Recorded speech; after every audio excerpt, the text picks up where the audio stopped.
Hey there! In today's video, I'm going to show you how to add this super cute January dump sticker for your Instagram story. With the start of this year, now's the perfect time to put together your precious January memories. So, let's get started.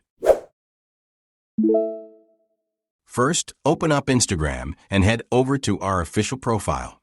Once you're there, tap on the first 2025 highlight. Scroll through the highlights and pick the sticker that catches your eye. Easy, right? Now just tap Add Yours, and it'll open in your Instagram camera. Now if you click here, you can choose a number of photos for your collage. I will choose 6. From here, you can either snap 6 new pics using the little collage icon or grab some from your gallery. Once you've got your photos, post your story, and voila! Your Christmas collage is ready. And that's all there is to it. Now you can share those January memories with your friends and family. If you enjoyed this tutorial and want more Instagram tips, don't forget to subscribe. Catch you in the next one.